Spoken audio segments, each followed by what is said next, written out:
बंद कमरा, suspense story in Hindi. जैसी ही राहुल की आंख खुली उसने पाया कि वह एक बंद कमरे में है जिसमें बहुत सन्नाटा छाया हुआ है और कमरे के चारों ओर 4 दरवाजे हैं लेकिन चारों भी बंद है और वह अकेला इस कमरे में कैद है।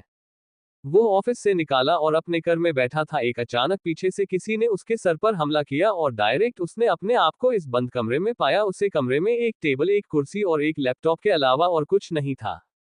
कमरे में एक लाइट थी और उसने खुद को कुर्सी से अपने आप को जंजीरों से बना हुआ पाया। वह ठीक से हल भी नहीं पा रहा था और सिर्फ उसके हाथ खोले थे लेकिन पर जंजीरों से बंधे हुए थे।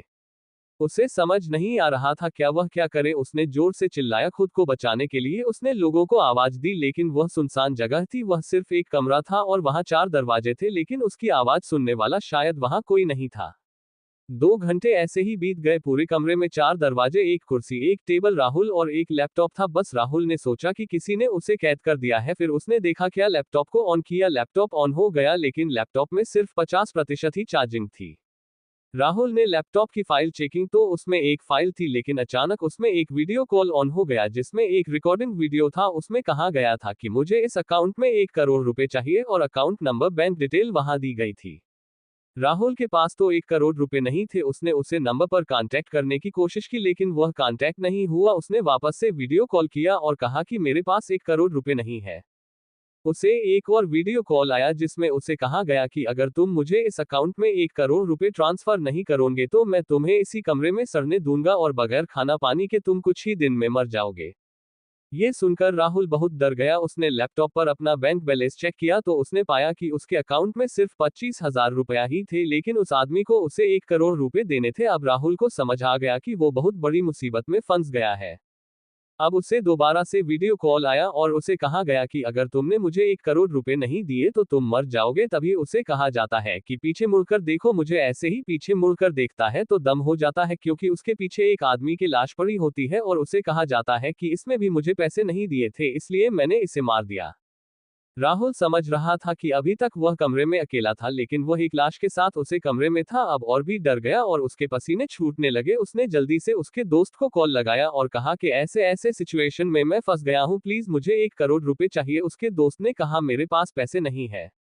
लेकिन उसके दोस्त ने कहा कि मेरे अंकल पुलिस में है, तुम उनसे कांटेक्ट कर सकते हो। राहुल ने उसके दोस्त के अंकल जो पुलिस में थे उनसे कांटेक्ट किया। उन्होंने कहा कि यह तो साइबर क्राइम लग रहा है और उन्होंने उसे पर रखने के लिए कहा। पर साइबर क्राइम की टीम से उसका कांटेक्ट करवाया लेकिन जैसे ही साइबर क्राइम की टीम से राहुल का कांटेक्ट हुआ कॉल कट गया और वापस से उसे इस आदमी का फोन आया और वह आदमी ने कहा अब तुमने बहुत बड़ी गलती की है, तुमने पुलिस को इन्फॉर्मेशन दी है। वह पहले वाले आदमी ने भी पुलिस से कांटेक्ट करने की कोशिश की थी इसलिए मैंने उसे मार दिया। अब तुमने भी पुलिस से कांटेक्ट किया। मैं तुम्हें मारूंगा नहीं लेकिन अब मुझे तुमसे 1 करोड़ नहीं बल्कि 2 करोड़ रुपए चाहिए, वह भी 1 घंटे के अंदर। अगर 1 घंटे में तुमने मुझे 2 करोड़ रुपए नहीं दिया तो मैं तुम्हें यहीं पर मार दूंगा और अगर तुमने मुझे 2 करोड़ रुपए दे दिए तुम्हारे पैरों की जंजीर खुल जाएगी और दरवाजे भी अपने आप खुल जाएगा और तुम बाहर जाकर अपनी जिंदगी जी सकते हैं।